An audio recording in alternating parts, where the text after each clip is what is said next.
चलिए मुझे बताइए टाइटल नंबर कौन सा आएगा? 10 पॉइंट किसका है रे?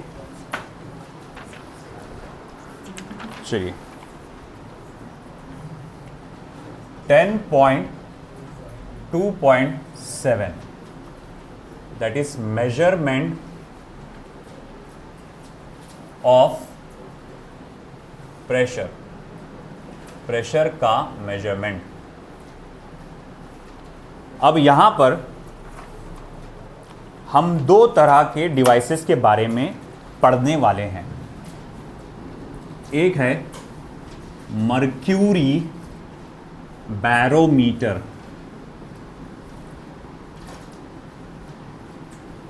और दूसरा है open tube manometer. Open tube manometer, mercury barometer और ओपन ट्यूब मैनोमीटर, ये दो डिवाइसेस के बारे में पढ़ने वाला हूं। सबसे पहले मर्क्यूरी बैरोमीटर, ये क्या चीज है?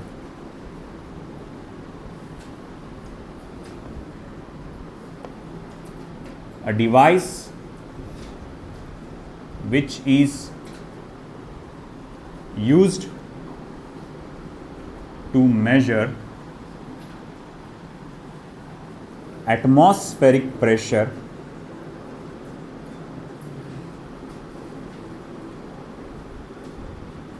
is called as mercury barometer।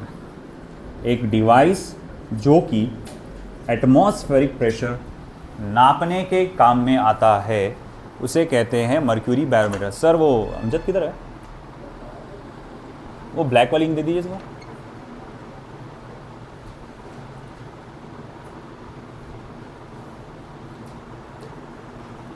उसको कहा जाता है मर्क्यूरी बैरोमीटर। देखो जैसे मैंने कहा कि एटमॉस्फियर का प्रेशर सबसे ज़्यादा तुमको कहाँ मिलेगा? सी लेवल पे। मतलब ये देखो समंदर का किनारा है, पकड़ लो, फिर ये थोड़ी सी ऊपर की प्लेट्यू जिसको बोलते हैं, फिर एक पहाड़ी आ गई एकदम,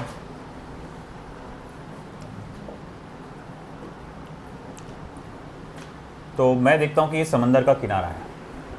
अगर हमारा ऑब्जर्वर यहाँ खड़ा है तो उसको सबसे ज़्यादा प्रेशर फील होगा। थोड़ा ऊपर चला जाएगा अगर ऊंचाई पे तो उसको प्रेशर थोड़ा सा कम फील होगा, और वो अगर बहुत ज़्यादा ऊंचाई पे चले गया तो एटमॉस्फियर का प्रेशर बहुत ज़्यादा कम हो जाता है। जैसे फॉर एग्जांपल आपने देखा होगा, अगर कभी कभार आप national geographic channel, discovery channel ये देखते हैं, जो पहाड़ों पे चढ़ते जो लोग हैं ना, तो उसमें आपने ऑब्जर्व किया होगा वो ऑक्सीजन सिलेंडर, ऑक्सीजन मास्क लगा कर चढ़ते हैं वो लोग, क्योंकि जब वो उतनी ऊंचाई पे, अब मैं बोलूँगा कि जैसे कि आपका एटमॉस्फेयर कितनी ऊपर तक फैला हुआ है? 8 किलोमीटर है ना, और आपके माउंट एवरेस्ट की हाइट कुछ 8 किलोमीटर के आसपास है। तो तुम सोचो वहाँ ऑक्सीजन तो है मगर उसका दबाव बहुत ज़्यादा कम है। जैसे कोविड के टाइम आया था सिचुएशन, कोविड के टाइम पे जब निमोनिया हो रहा था लोगों को, है ना, आसपास तो ऑक्सीजन है मगर उनके लंग्स में इतनी ताकत नहीं थी कि वो ऑक्सीजन को खींच सके। तो फिर क्या करते आप? ऑक्सीजन सिलेंडर लगाते। वो क्या करता? ऑक्सीजन को एक पर्टिकुलर प्रेशर से अंदर छोड़ता। वहाँ देखना 1 2 3 ऐसा करके लिखा रहता, 8 9 10, है ना। जैसे मेरे फादर को जब लगा था, जब कोविड के टाइम मेरे फादर एडमिट थे, मैं आईसीयू के साथ एज अ केयर टेकर था, तो स्टार्टिंग में उनको 8 पॉइंट्स का उनको लग रहा था ऑक्सीजन सिलेंडर मास्क।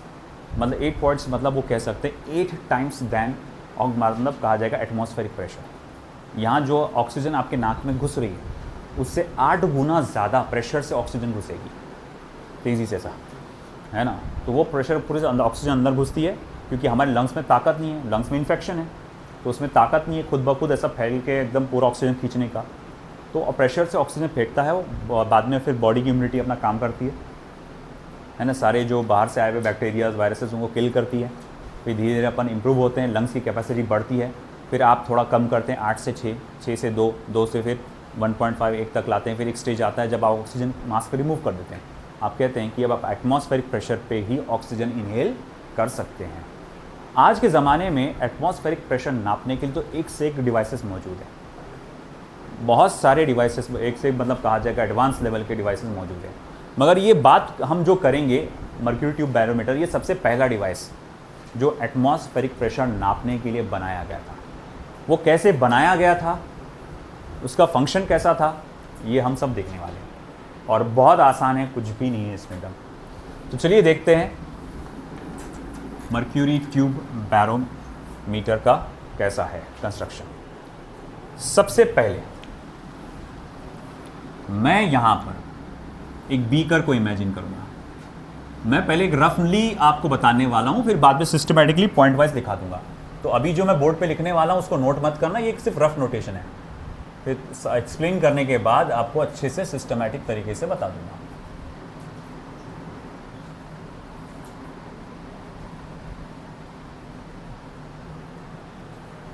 ठीक है, तो मैंने एक बीकर इमेजिन किया। उस बीकर में ऑलरेडी थोड़ा सा मर्क्यूरी भरा हुआ है, ऑलरेडी थोड़ा सा मर्क्यूरी यहां पर भरा हुआ है। मैंने फिर एक टेस्ट ट्यूब लिया,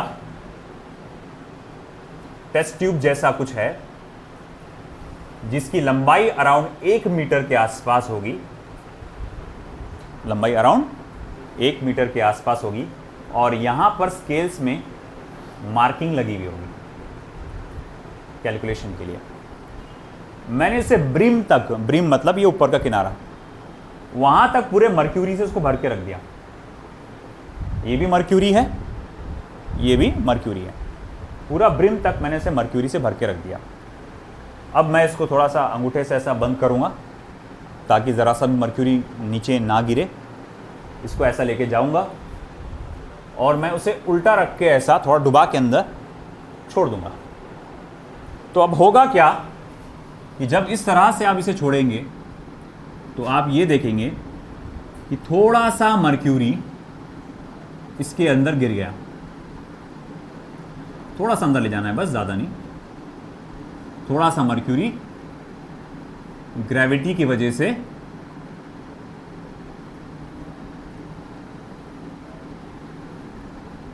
आपके कंटेनर के अंदर गिर जाता है, थोड़ा सा गिरता है।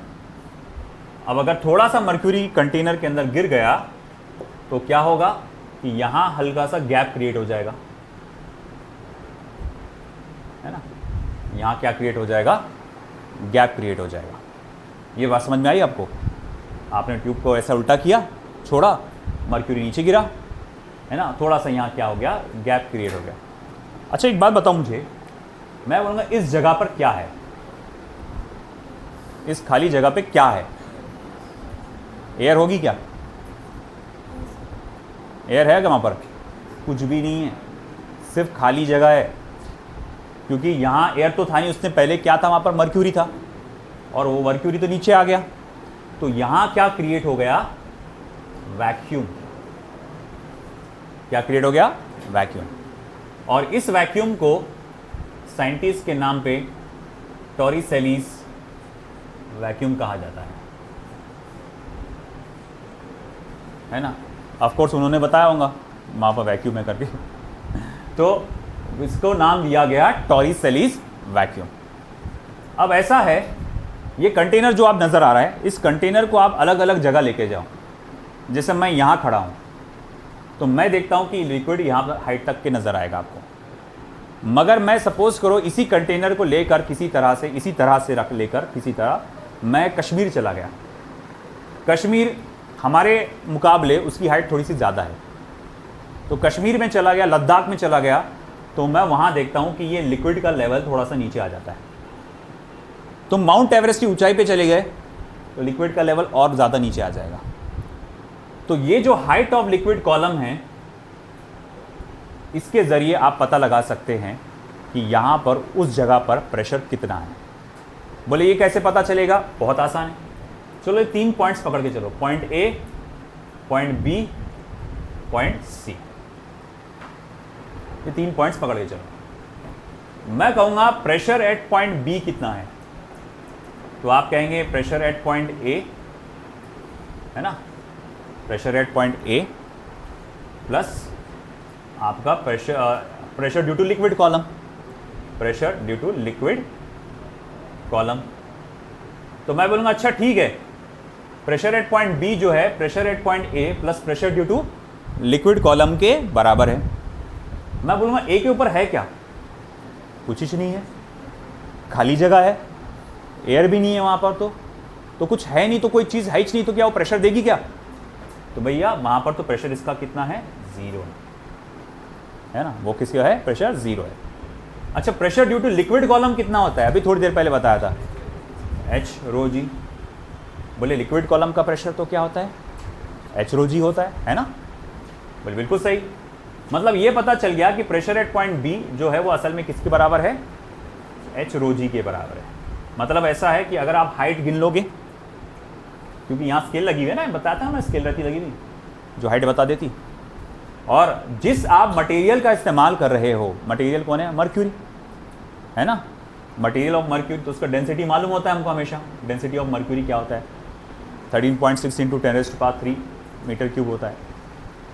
स्मॉल जी, जहाँ आप खड़े हो वहाँ की एक्सेलरेशन ड्यू टू ग्रेविटी, अब हम लोग सरफेस ऑफ द अर्थ पे ही खड़े रहेंगे, तो वहाँ की एक्सेलरेशन ड्यू टू ग्रेविटी क्या होती है, 9.8 मीटर/सेकंड²। ये सारी वैल्यू डालने पे आपको प्रेशर एट पॉइंट बी पता चल जाएगा। तो बोले अभी भी एटमॉस्फेरिक प्रेशर पता थोड़ी चला, अरे अभी पता चलेगा, देख तो सही। अब पॉइंट सी पॉइंट बी, क्या लगता है आपको, ये दोनों सेम लेवल पे है, पॉइंट बी और पॉइंट सी ये दोनों सेम लेवल पे है क्या? उनमें से कोई पॉइंट ऊपर नीचे है क्या? नहीं। अगर दो पॉइंट्स लिक्विड में सेम लेवल पर आते हैं तो उनका प्रेशर सेम होता है, ये बात याद रखना। दो points in a fluid are in same level then they have same pressure. इसका मतलब पॉइंट बी और पॉइंट सी का प्रेशर क्या रहेगा बेटा, सेम रहेगा। आई बात समझ में आपको? फिर मैं पूछूंगा पॉइंट सी के ऊपर क्या है, अरे कुछ नहीं, खाली जगह है, हवा है उसके ऊपर, हवा है, इसका मतलब यहां पर जो प्रेशर पड़ेगा पॉइंट सी पर, किसका पड़ेगा, एटमॉस्फेयर का। तो मैं बोलूंगा पॉइंट सी का जो प्रेशर रहेगा असल में एटमॉस्फेरिक प्रेशर के बराबर रहेगा, क्योंकि उसके ऊपर सिर्फ क्या है, खाली जगह है, हवा है और कुछ नहीं। अब इससे ये बात समझ में आ रही है कि अच्छा देख, पीबी पीसी के बराबर, पीसी एटमॉस्फेरिक प्रेशर के बराबर, इसका मतलब atmospheric pressure is equals to क्या आ जाएगा, एच रो जी, है कि नहीं? मतलब सिंपल आप एच रो जी की वैल्यू से क्या निकाल सकते हो, उस जगह का एटमॉस्फेरिक प्रेशर निकाल सकते हो। ये तो मतलब सबसे पहला है। आजकल तो डायरेक्ट, अपन तो ऐधी लोग हैं, अपने को तो डायरेक्ट रीडिंग चाहिए। ये क्या है, तुम बोले हाइट निकलेंगी, उसकी वैल्यू लो, डेंसिटी से मल्टीप्लाई करो, फिर एक्सेलरेशन ड्यू टू ग्रेविटी से मल्टीप्लाई करो, फिर निकलेगा। क्योंकि ये भैया बाबा आदम के ज़माने का है, मतलब पुराने ज़माने का है ये पहला बैरोमीटर है। इसका बाद में इंप्रूवमेंट कर करके बाद में अपना अच्छा बेहतरीन वाला बैरोमीटर बनाया गया, जो डायरेक्ट रीडिंग बताता है डिजिटली आपको, यहाँ पर इतना प्रेशर है। वो सादा ऐसा लेके घूमो मोबाइल के जैसा, उसमें बता देता है यहाँ इतना प्रेशर है करके, है ना? आई बात समझ में आपको? तो चलो अब इसको बोर्ड में कैसा लिखना है, बोर्ड एग्जाम के हिसाब से कैसा लिखना है, चलो देखते हैं। इसका वर्किंग प्रिंसिपल देखेंगे।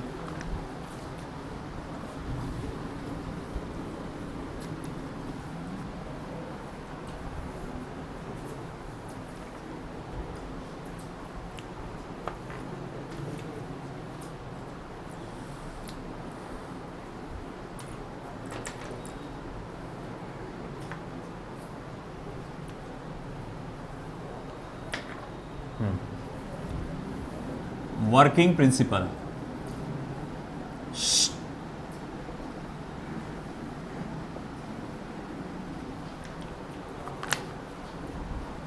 First point, a glass tube 1 meter long and of about 1 centimeter diameter is filled with mercury up to its brim, up to its brim।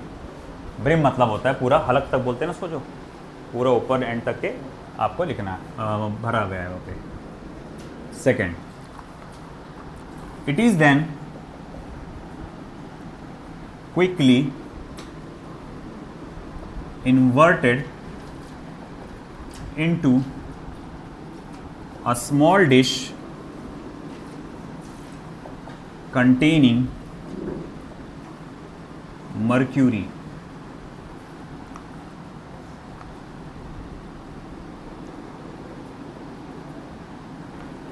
Full stop.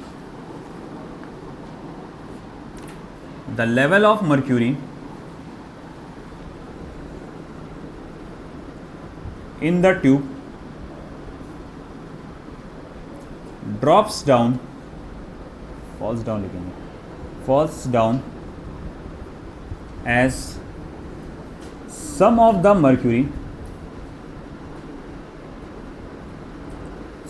mercury gets dropped into the beaker.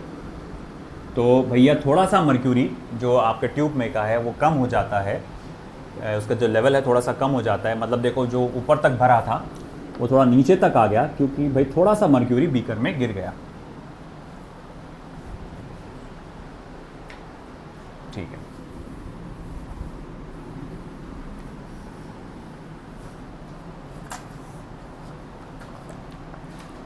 फिर हम लिखेंगे a gap is created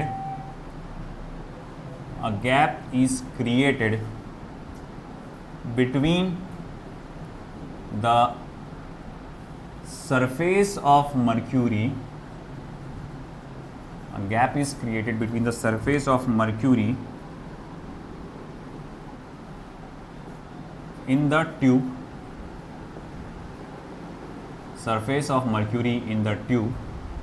and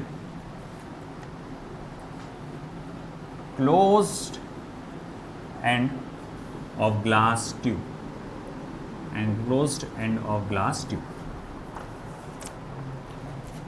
तो अब हम जैसे ही देखते हैं कि जैसे थोड़ा सा मर्क्यूरी बीकर के अंदर गिर गया तो यहाँ पर गैप क्रिएट हो गया एट द क्लोज, कहाँ पर, ये लेवल ऑफ मर्क्यूरी पे और close end of the glass tube पे।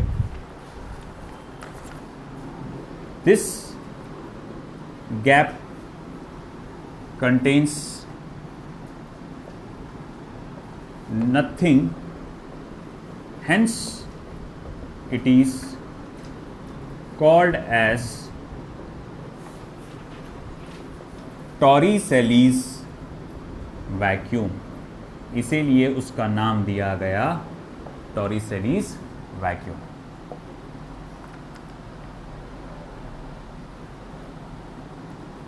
Thus the pressure at the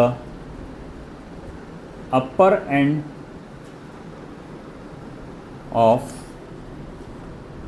mercury column,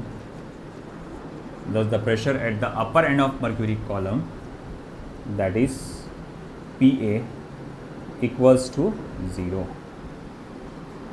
ये इक्वल्स टू क्या रहेगा, 0 रहेगा। तो ऊपर वाले पॉइंट पे मर्क्यूरी कॉलम के प्रेशर क्या रहेगा आपका, 0। फर्स्ट पॉइंट लिखना हो गया।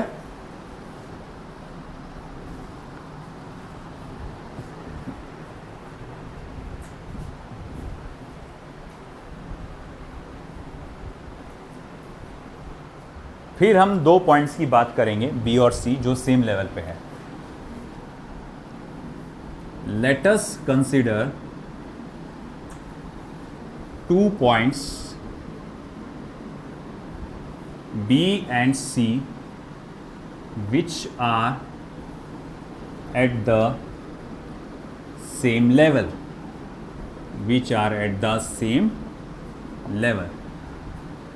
तो आप लिखेंगे therefore PB equals to PC।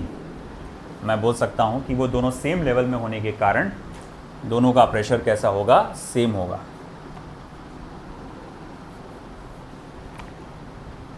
Point number 2 हो गया लिखना सभी का,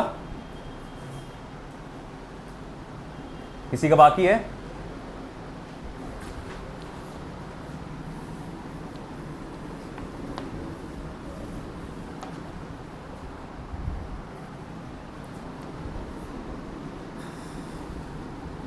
फिर मैं लिखूंगा pressure at point B can be given as PB is equals to PA plus H rho G. PB is equals to PA plus H rho G. But हम जानते हैं PA equals to 0, pressure at point A. भैया यहाँ कोई हवा कुछ भी नहीं है, इसीलिए उसका कोई प्रेशर आएगा ही नहीं. Therefore, pressure at point B is equals to simply क्या आएगा, H rho G. अच्छा ठीक है. अब ऐसा है कि 7th पॉइंट में आप ये लिखेंगे, pressure at point C, pressure at point C is equal to atmospheric pressure. भैया पॉइंट C जो है, प्रेशर जो होगा वो एटमॉस्फेरिक प्रेशर के बराबर होगा. That is PC is equals to PATM. तो मैं यहां लिख सकता हूं therefore PB is also is equals to PATM. तो इसका मतलब अगर प्रेशर एट पॉइंट C वो असल में एक एटमॉस्फेरिक प्रेशर कहलाता है, तो प्रेशर एट पॉइंट B वो भी एटमॉस्फेरिक प्रेशर कहलाएगा. ऐसा क्यों? क्योंकि PB और PC दोनों की वैल्यू कैसी है, सेम है. यही लिखे ना अपन ने, 2 पॉइंट्स कंसिडर किए, B और C which are at same level पे होने की वजह से उनका प्रेशर कैसा रहेगा, सेम होगा. तो इस तरह से, तो मैं यहाँ छोटी सी जगह चाहिए तो मैं यहाँ लिख सकता हूँ therefore atmospheric pressure is equals to H rho G. Therefore, atmospheric pressure is equals to H rho G. Hence, by determining the height of mercury column,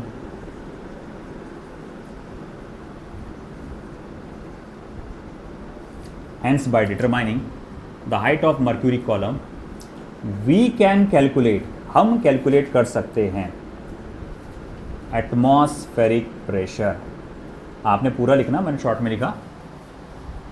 Hence, by determining the height of mercury column, we can calculate atmospheric pressure.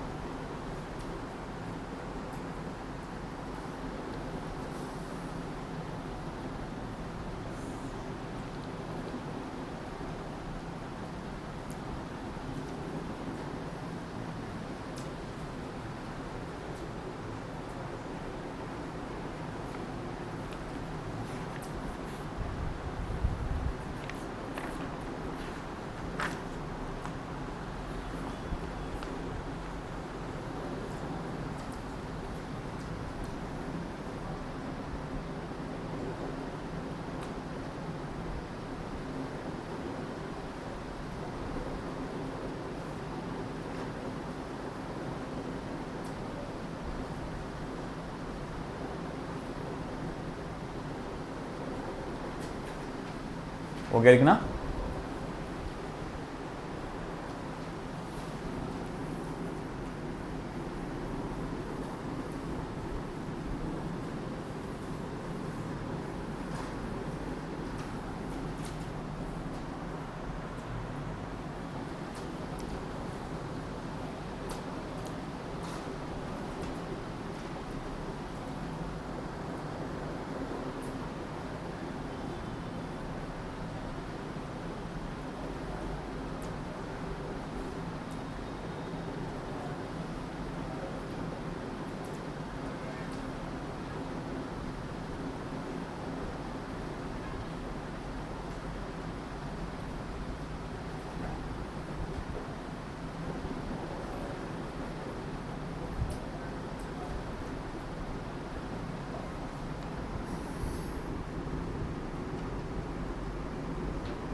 वह अक्सर ऐसा देखा गया है कि pressure की value को ऐसा कुछ लिखा जाता है, 10 centimetre of H G, 20 centimetre of H G, 30 centimetre of H G. फिर बड़ा कन्फ्यूजन होता है, ये क्या चीज़ आ गया, इतने सेंटीमीटर ऑफ एच जी।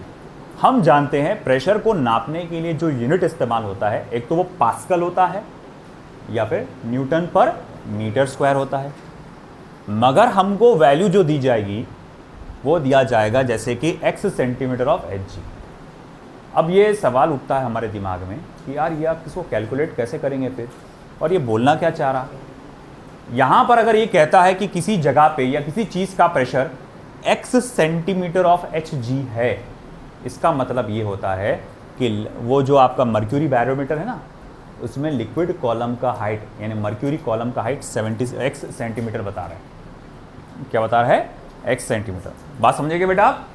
अगर कहीं लिखा आ जाए कि यहाँ भैया ये जगह का या इस चीज़ का pressure x centimetre of H G है, तो मतलब यहाँ पर मर्क्यूरी कॉलम का हाइट कितना है? x सेंटीमीटर है। तो फिर हम उसको कैलकुलेशन में क्या डायरेक्ट वैल्यू डाल के सॉल्व कर सकते हैं क्या? नहीं, उसे कन्वर्ट करना पड़ेगा पास्कल्स में या फिर न्यूटन पर मीटर स्क्वायर में। और उसे कन्वर्ट कैसे करते हैं? देखो, सबसे पहले x centimetre of H G मतलब ये हुआ कि अगर मुझे इसको पास्कल्स में कन्वर्ट करना है तो सबसे पहले तो सेंटीमीटर को मीटर में कन्वर्ट करना पड़ेगा, जिसके लिए मुझे क्या करना पड़ेगा? 10⁻⁻² से मल्टीप्लाई करना पड़ेगा। बाद में जैसे कि मैं जानता हूँ प्रेशर का फॉर्मूला क्या है? एच रो जी, जिसमें से h क्या रिप्रेजेंट करता है? Height of liquid column. तो ये इतना पूरा का पूरा पार्ट क्या बता रहा है आपको? Height of liquid column. फिर रो यानी कि डेंसिटी ऑफ मर्क्यूरी, फिर multiply by acceleration due to gravity. In general density of mercury होता है 13.6 इंटू 10⁻³ किलोग्राम पर metre cube. Density of mercury कुछ इस तरह से होता है। तो प्रेशर का फॉर्मूला हो जाएगा x multiply by 10⁻⁻², 13.6 into 10⁻³ into 10। तो मैं यहाँ लिख सकता हूँ, देखो P is equals to x multiply by 13.6 into 10⁻²। ये अगर आप ऐसा लिखते हैं तो ये आपका पास्कल्स में कन्वर्ट हो गया। पास्कल्स बोलो, न्यूटन पर मीटर स्क्वायर में हो गया, है ना। ये कैसे हुआ? 10⁻³ को आप 10 से मल्टीप्लाई करेंगे तो क्या बनेगा? 10⁻⁴। 10⁻⁴ को 10⁻⁻² से मल्टीप्लाई करेंगे तो क्या बनेगा? 10⁻²। And that's the answer.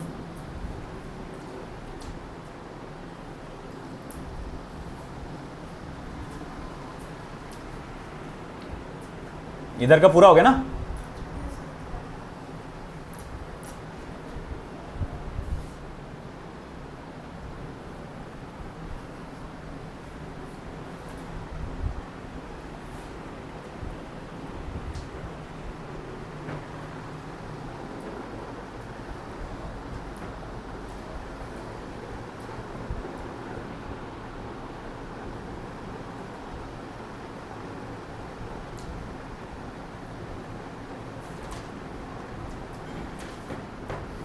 याद रखिए, ये बोर्ड में है और जो आज लिखाया मैंने ऊपर मर्क्यूरी बैरोमीटर, ये बोर्ड के लिए इम्पॉर्टेंट पॉइंट में से है। ये बोर्ड एग्जाम में मर्क्यूरी बैरोमीटर आने के चांसेस ग्रेट है, तो इसको याद मार्क करके रखो। आपको अच्छे से लर्न करना है इसको। जो ये वाला सेक्शन है इसमें पास्कल्स लॉ और मर्क्यूरी बैरोमीटर, ये दो सबसे इंपॉर्टेंट चीज़ें हाइड्रोस्टैटिक के सेक्शन में।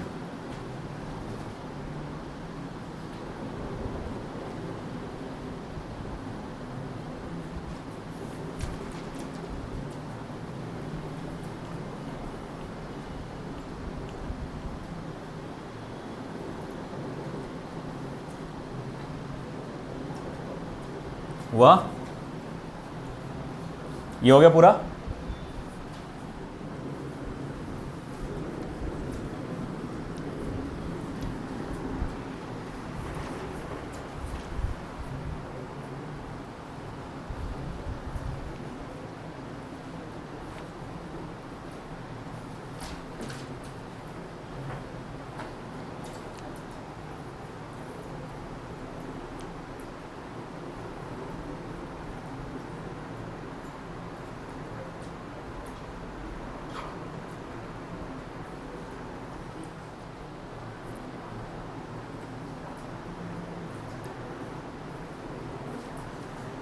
नोट हो गया?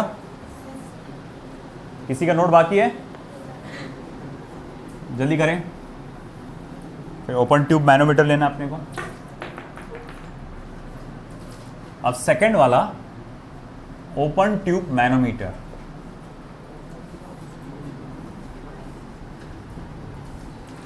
चाहे आप कोई बाइक चलाते हो या कार या साइकिल, अक्सर ऐसा हुआ होगा जब टायर में हवा कम हो गई तो चेक भरते वक्त वो सामने वाला वो प्रेशर चेक करता है।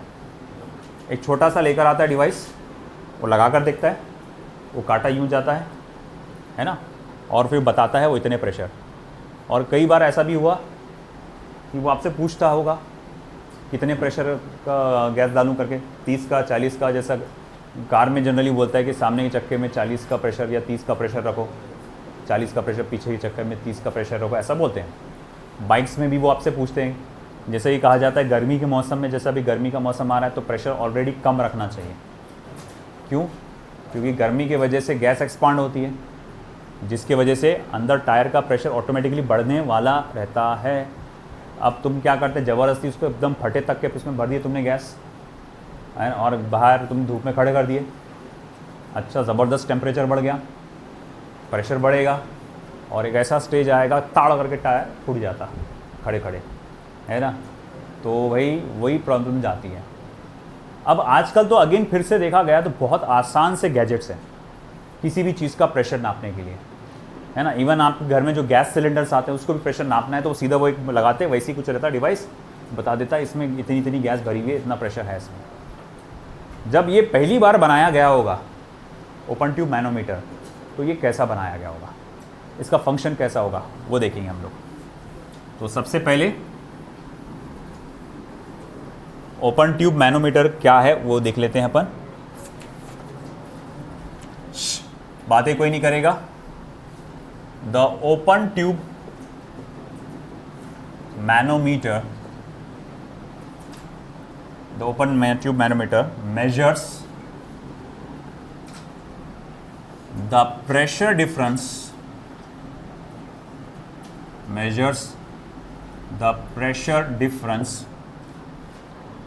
between the gas in the container and the air outside। ये असल में क्या करता है, प्रेशर डिफरेंस नापता है between the gas in the container and air outside. अब इसका फंक्शन कैसे होता है, सबसे पहले ये एक यू शेप का ट्यूब होता है।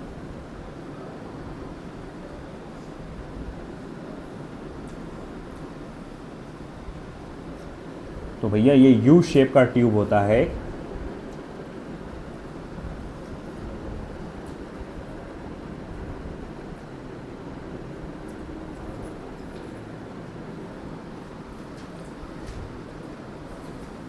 इसका एक एंड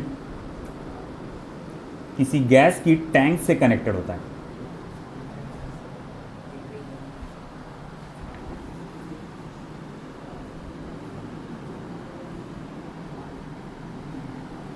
ठीक है, चलो ये गैस टैंक, यहाँ पर इस यू ट्यूब के ये जो यू शेप होता है, ये कंटेनर, ये वाला शेप जो होता है यू शेप जैसा जो पार्ट होता है इस कंटेनर का, इसमें low density liquid, low density, high density नहीं, लो डेंसिटी लिक्विड इसमें भरा जाता है ताकि ज़्यादा से ज़्यादा प्रेशर का डिफरेंस आपको देखने में, कैलकुलेशन करने में आसानी हो।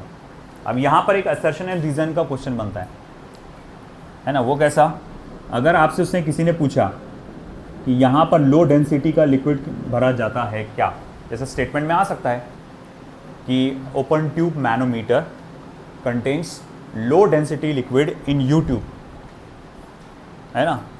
अब ये असर्शन आ गया, अगर उसने लो डेंसिटी लिक्विड बोला तो स्टेटमेंट सही है, उसका असर्शन सही है। अब उसी पीछे का रीज़न ये बताया उसने, so that it can measure the pressure difference widely, मतलब अच्छे से वो प्रेशर डिफरेंस को नाप सके। तो अब वो कहा जाएगा कि हाँ वो रीज़न भी उसके बीच का कैसा है, सही है। तो यहाँ ऐसे रीजंस याद रखना, एसर्शन रीजन के क्वेश्चंस बनते हैं। तो बोले अब ये प्रेशर डिफरेंस को कैसे नापेगा, हमें ये पता लगाइए। तो बहुत आसान है। आपने क्या देखा, मान लो कोई गैस है अंदर, जब शुरुआत में ये यू ट्यूब इस गैस कंटेनर से कनेक्टेड नहीं होगा तो इसका मामला कुछ ऐसा होगा। ये यू ट्यूब कनेक्शन करने से पहले, किसी भी कंटेनर से कनेक्ट करने से पहले अगर मैं देखूंगा तो कुछ मामला ऐसा होगा। मतलब कैसा, ये ऐसा, मतलब लिक्विड का लेवल दोनों जगह कैसा होगा, सेम होगा। मगर जैसे ही मैंने इसके साथ कनेक्ट किया, अंदर कहते कुछ हवा है, कुछ गैस है जो बाहर निकलने के लिए बेचैन है ना। जैसे ही आपने इसको ओपन कनेक्ट कर दिया, ये गैस बाहर निकलने के लिए कोशिश करेगी और यहां से मौजूद लिक्विड को पुश करेगी, है ना।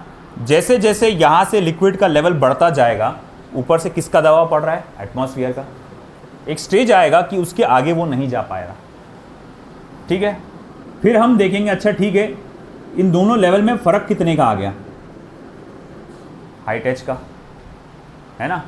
अच्छा एक बात बताऊं, ये जो पॉइंट है, मान लो पॉइंट सी दे दो, ये पॉइंट बी दे दो और ये पॉइंट ए दे दो। पॉइंट सी किससे कनेक्टेड है, गैस से। तो क्या मैं ये कह सकता हूं कि pressure at point C is equals to pressure of gas, है ना। Pressure at point C is equals to pressure of gas. अच्छा बी और सी सेम लेवल पे है, और मैंने क्या बोला था, सेम लेवल पे प्रेशर सेम रहता है। मतलब pressure at point B is equals to pressure at point C. मतलब आप लिखेंगे pressure at point B is also equals to pressure of gas. अच्छा ठीक है, प्रेशर, अब ये पॉइंट बी पर क्या है, तो आप कहेंगे पॉइंट बी के ऊपर लिक्विड कॉलम है और उसके ऊपर क्या है, तो हवा है। तो मतलब इस पॉइंट पी पे जो प्रेशर पड़ेगा, किस किस का पड़ेगा, लिक्विड कॉलम का और ऊपर मौजूद हवा का। तो मैं लिखूंगा भैया pressure at point B is equals to pressure due to liquid column plus atmospheric pressure. Pressure due to liquid column plus atmospheric pressure. तो मैं कहूंगा अच्छा ठीक है, pressure at point B is equals to pressure due to liquid column क्या होता है, H rho जी plus atmospheric pressure, है ना। मगर प्रेशर एट पॉइंट बी किसके बराबर है, प्रेशर ऑफ गैस के बराबर है। तो प्रेशर ऑफ गैस क्या हो जाएगा, एच रो जी प्लस एटमॉस्फेरिक प्रेशर। फिर उसके बाद आप एटमॉस्फेरिक प्रेशर को इधर लाएंगे, pressure of gas minus atmospheric pressure is equals to H rho g. तो ये आपने डिफरेंस कैलकुलेट कर लिया गैस के प्रेशर और एटमॉस्फेरिक प्रेशर में। हमको डिफरेंस चाहिए होता है ना, मैनोमीटर में। डिफरेंस क्यों नापते हैं हम लोग, क्योंकि देखो क्या है, जो टायर होता है उसको दोनों तरफ से दबाव पड़ता है। मतलब जैसे कि अगर ये साइकिल का टायर है या गाड़ी का टायर है, ये इसकी रिम है, यानी लोहे की जो रिंग होती है वो, और ये इसका टायर का हिस्सा है। इससे बाहर तरफ से प्रेशर पड़ता है जिसको बोलते हैं आप एटमॉस्फेरिक प्रेशर, है ना। और अंदर से गैस का प्रेशर पड़ रहा है इसके ऊपर, ठीक है। तो हमें क्या करना पड़ता है कि इन दोनों में फ़र्क जानना पड़ता है। अगर मान लो एटमॉस्फेरिक प्रेशर ज़्यादा रहा गैस के प्रेशर से, तो क्या हो जाएगा, वो गैस पचका हुआ रहेगा, मतलब टायर थोड़ा पचका चलेगा एकदम। जब वो चलेगा तो भैया ये थोड़ा टायर ऐसा फ्लैट रहेगा, ये है ना। और अगर ये गैस का प्रेशर एटमॉस्फेरिक प्रेशर से ज़्यादा हो गया तो एकदम फुल हो जाएगा, और उस सिचुएशन में फटने के चांसेस ज़्यादा रहते हैं, है ना। हम कोशिश ये करते हैं कि भैया दोनों का प्रेशर सेम हो, या फिर जो भी एक देखा जाए, डिपेंडिंग अपॉन द कार क्या है, कैसा चलाना है, उसके बेसिस पर फिर हम लोग को क्या करते हैं, यहाँ पर प्रेशर को सेट करते हैं। तो हम लोग वही यहाँ पर प्रेशर का डिफरेंस नापते हैं, ना कि सिर्फ गैस का प्रेशर नापते हैं, ये टायर के मामले में। हाँ, मगर सिलेंडर के मामले में थोड़ा अलग रहता है। गैस का जो सिलेंडर होता है उसमें गैस में कितनी टाँकी में जो गैस रखी हुई है उसका प्रेशर क्या, हम वो देखते हैं। तो अलग अलग टाइप के इसमें अलग अलग देखा जाता है, मगर हम जो देख रहे हैं ओपन ट्यूब मैनोमीटर, जिसमें प्रेशर डिफरेंस नापा जाता है। The open tube manometer measures the pressure difference between the gas off the container and the air outside. तो ये बेसिक तुमको समझ में आ गया। चलिए फिर इसको बोर्ड में कैसा लिखा जाएगा देखेंगे।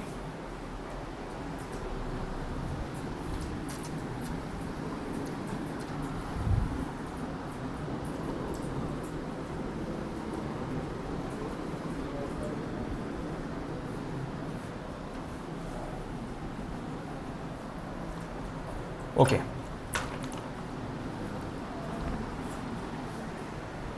Working principle.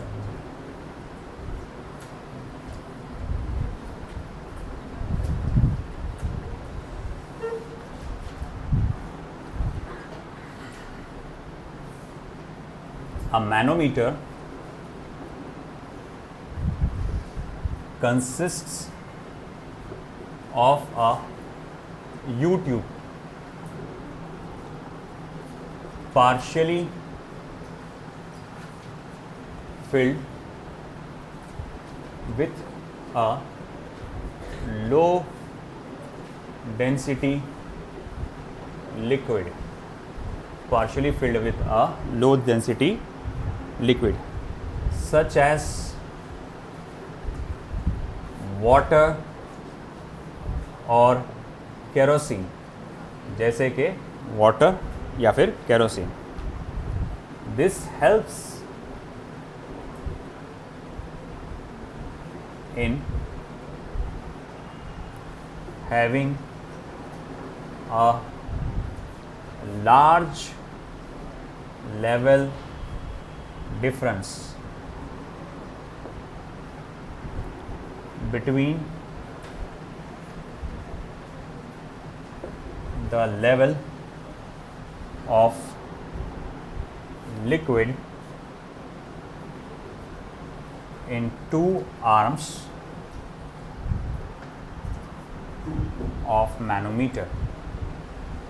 तो भैया जैसे कि बताया गया कि आप एक यूट्यूब इमेजिन करो जो पार्शियली, पूरा नहीं भरे आपने, सिर्फ उसको पार्शियली फिल किए with a low density liquid, एक ऐसे लिक्विड से जिसकी डेंसिटी क्या है, लो है, जैसे कि वाटर या फिर केरोसिन। इससे क्या होगा, आप ज़्यादा से ज़्यादा लेवल डिफरेंस ऑब्टेन कर सकते हैं of liquid in two arms of manometers, है ना। मैनोमीटर के दोनों आर्म्स में ज़्यादा से ज़्यादा लेवल डिफरेंस आप ऑब्टेन कर सकते हैं। Second point, as shown in figure,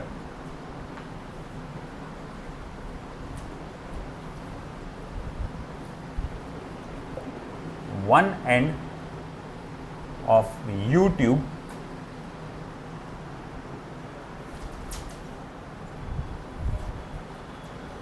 is open to atmosphere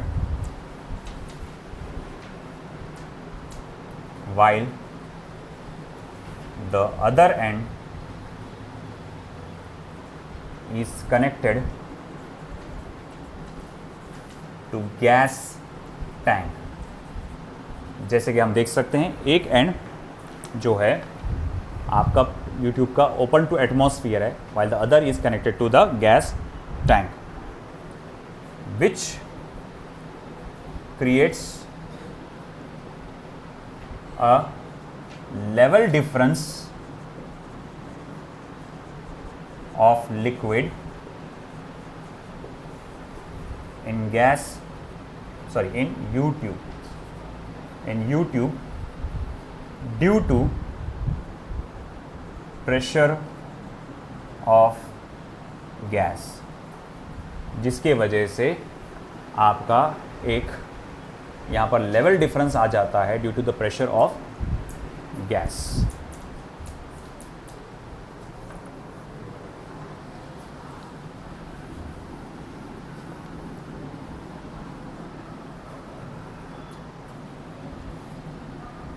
तीसरा, pressure at point C is equal to the pressure of gas. Point C पे जो प्रेशर है गैस के प्रेशर के बराबर होता है। चौथा point, point B and point C being at same level, point B और पॉइंट C दोनों सेम लेवल पे होने के वजह से they both have same pressure value। दोनों की प्रेशर की वैल्यू कैसी रहेगी, सेम रहेगी। Fifth point, pressure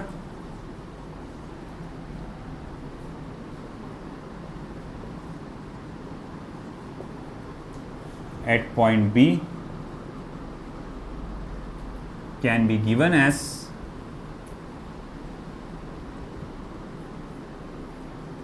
PB is equals to atmospheric pressure plus H rho g, where H rho g is pressure due to liquid column, जहाँ पर H rho g जो है वो pressure due to liquid column रहेगा।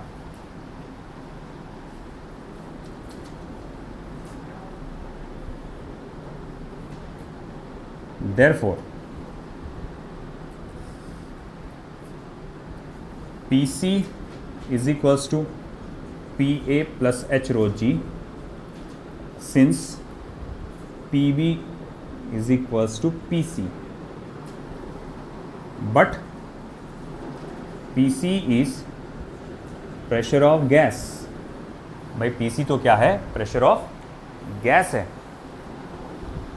I think first point सभी का हो चुका होगा, है ना? तो भाई हम कहेंगे PC तो भैया PG के बराबर है, जो कि प्रेशर ऑफ गैस है। तो फिर आप लिख सकते हैं therefore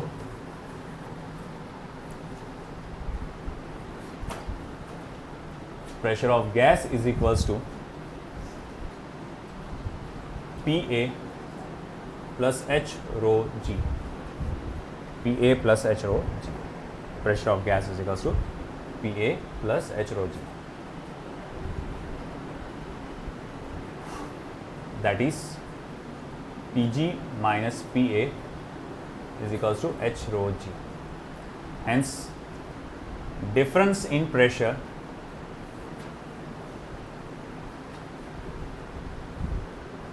between the gas in container and atmosphere is equal to H rho g। ये हो गया आपका ओपन ट्यूब मैनोमीटर।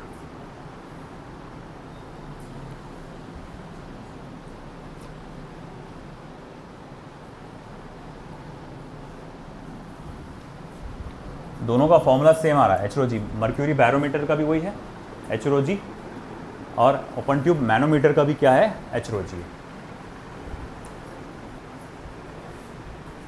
मैंने आपको जो डीपीपीस दिया है उसमें आपको मर्क्यूरी बैरोमीटर से रिलेटेड भी और ओपन ट्यूब मैनोमीटर से भी रिलेटेड एमसीक्यूज मिल जाएंगे। जैसे फर्स्ट उसमें शायद आपको मर्क्यूरी बैरोमीटर से रिलेटेड है। अभी एनसीईआरटी में सिर्फ एक न्यूमेरिकल आया है, तो मैं वही एक ही न्यूमेरिकल है जो मैं ले लेता हूँ अभी, फिर यहाँ हाइड्रोस्टैटिक कंप्लीट होगा।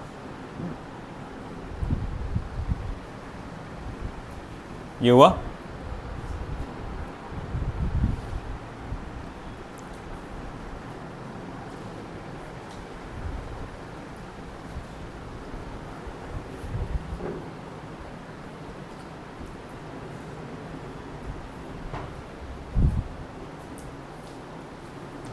खास तौर से नींद का ज़्यादा ध्यान रखो अभी,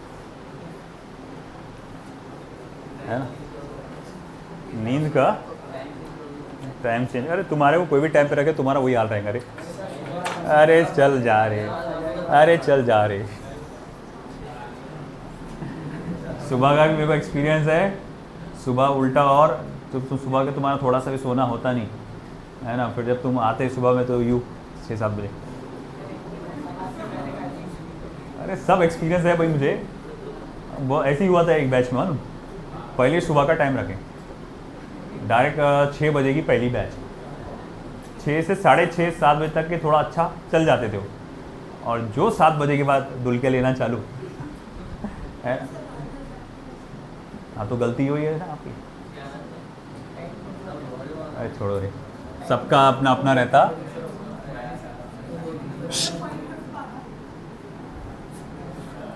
हाँ चलो, जिसका हो गया वो न्यूमेरिकल लिखें। हो गया, enough discussions.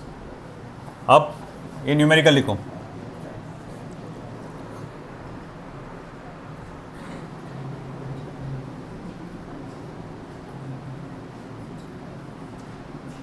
टॉरिसेलिस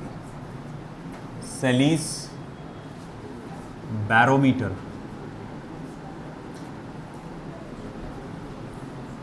used mercury.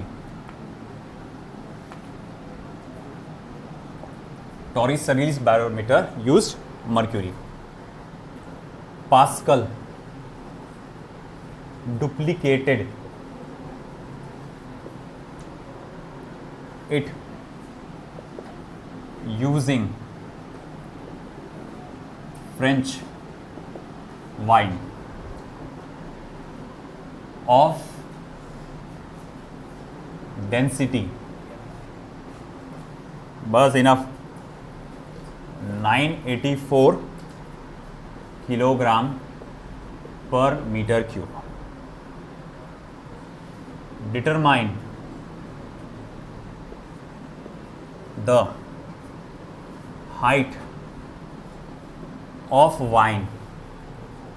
Determine the height of wine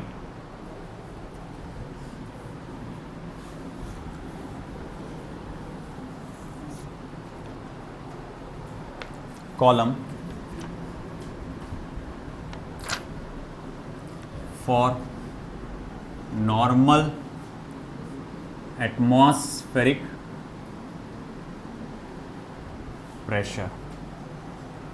For normal atmospheric pressure.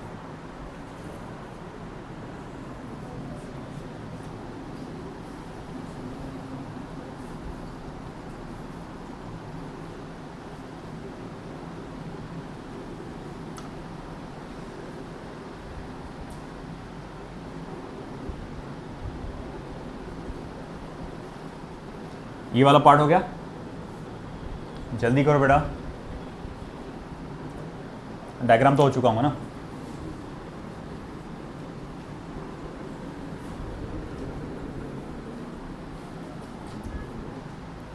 तो इसमें ऐसा है कि टॉरिसेली ने जो बैरोमीटर बनाया था उन्होंने मर्क्यूरी का इस्तेमाल किए थे.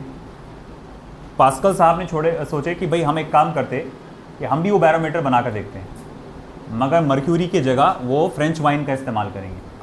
अक्सर ऐसा है कि देखो वहाँ पर वेस्टर्न कल्चर्स में अल्कोहल बहुत कॉमन है और बहुत इजीली अवेलेबल है. तो कई सारे एक्सपेरिमेंट्स में मर्क्यूरी की जगह या किसी और मटेरियल की जगह वो अल्कोहल का इस्तेमाल करते हैं. तो अल्कोहल मीन्स फ्रेंच वाइन, मतलब वो भी एक अल्कोहल का ही कोई प्रोडक्ट है. तो अब ऐसा है कि उन्होंने फ्रेंच वाइन का इस्तेमाल किया और फ्रेंच वाइन की जो डेंसिटी है वो है 984 किलोग्राम पर मीटर क्यूब. तो आपको पूछ रहा है कि उसमें हाइट क्या आएगा वाइन कॉलम का, वाइन के जो कॉलम का हाइट क्या आएगा वो पता लगा, है ना. एटमॉस्फेरिक प्रेशर ही नापने का है, मगर इस बार आपको मर्क्यूरी का इस्तेमाल करके नहीं, आपको इस्तेमाल करना है किसका, फ्रेंच वाइन का. ये हुआ.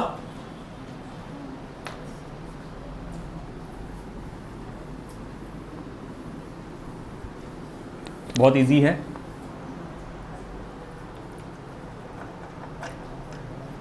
दाने खामोश है. तो देख इधर,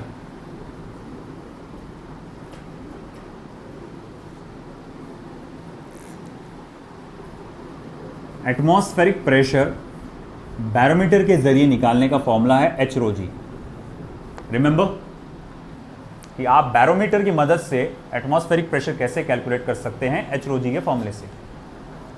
अब ऐसा है, यहां आप जो इस्तेमाल कर रहे हैं वो है वाइन का. एटमॉस्फेरिक प्रेशर की वैल्यू होती है 1.013 इंटू 10⁵.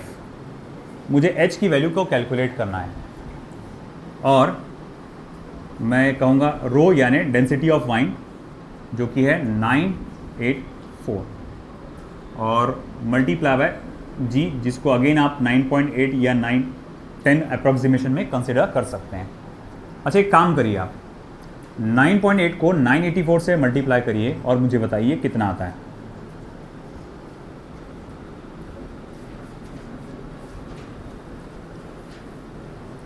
नाइन 984 को 9.8 से मल्टीप्लाई करो और बताओ कितना आता है.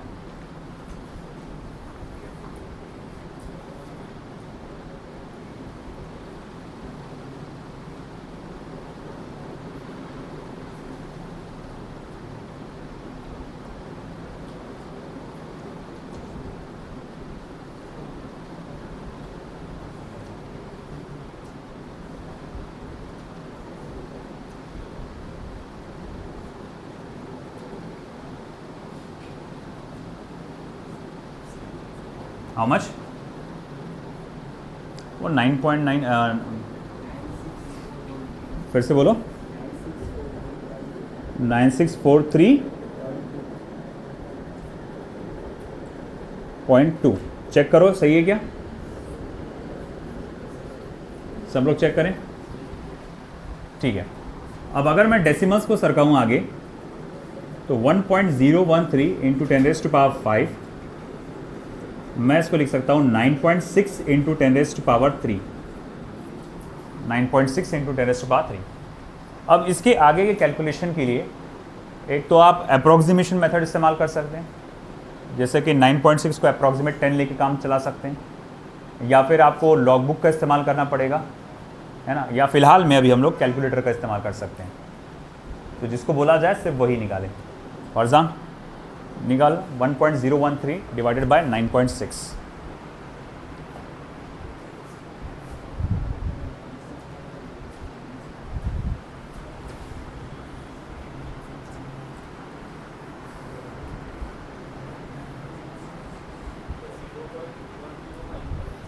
$0.1055 इंटू 10⁻², है ना। तो हम लोग कहेंगे कि चलो ठीक है, अब 10⁻² कहाँ से आ गया? ये देखो भैया, मैंने क्या किया यहाँ पे, 10⁵ जैसे कि वैसी था, एटमॉस्फेरिक प्रेशर की वैल्यू। जब आपने इसको मल्टीप्लाई किया और डेसिमल को मैंने इधर सरकाया, तो आप इसको क्या लिखेंगे, 1 2 3 डिजिट लेफ्ट में सरकाया, है ना। तो राइट में आप देंगे 10⁻3, और जब 10⁻3 को ऊपर लेके जाएंगे तो 10⁵ माइनस 10⁻3 क्या होगा, 10⁻²।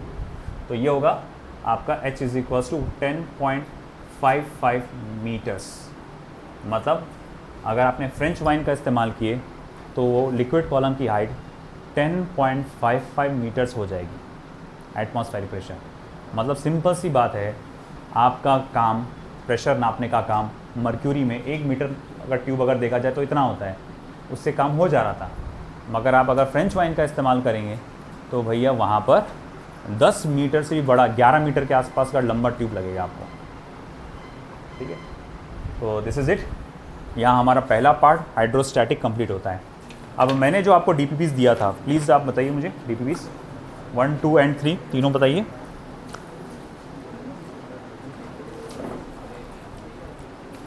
इनमें से कौन सा आपने डिस्कस करना है?